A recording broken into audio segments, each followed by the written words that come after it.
The promise of what we are showing here is that you can get the performance simply extending the very well-known way that you program x86 today.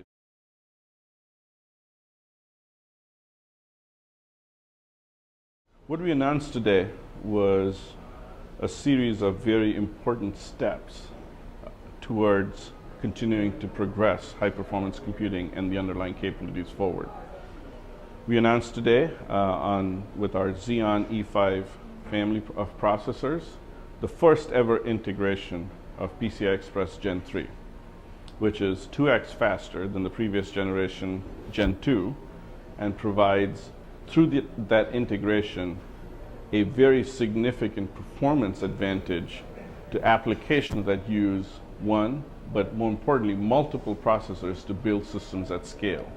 The I/O capability of integrated PCI Gen 3, along with the work of the ecosystem to build other hardware to it, is going to take the HPC marketplace faster forward in a very significant way.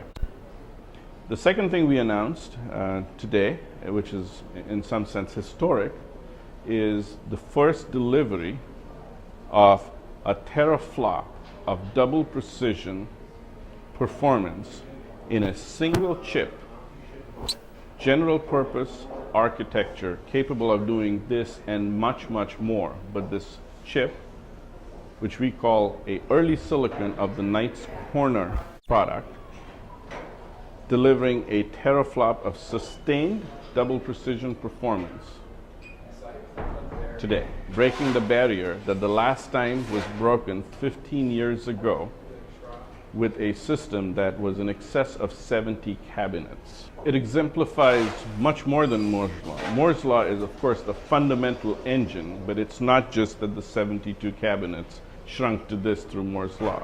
Without that, we would not be here.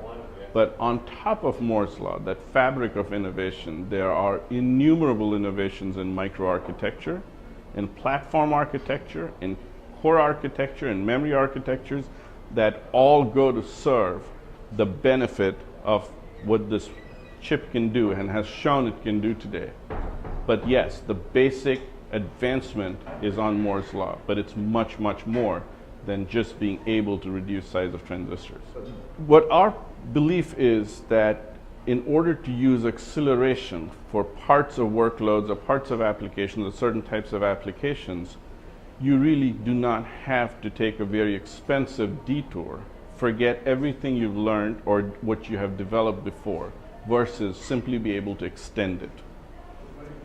The promise of what we are showing here is that you can get the performance simply extending the very well-known way that you program x86 today. You think of it as cores, threads, caches, and there are well-established techniques supported by software tools, ours and others, that give you the ability to exploit that architecture for whatever computation application you write. What we want to do is take that learning, take that understanding, take that capability, and just continue to extend it forward. Provide the benefit of a highly parallel architecture, such as Mike or many integrated core, but be able to provide that performance without completely changing the programming model, having everybody learn something new, and completely invalidate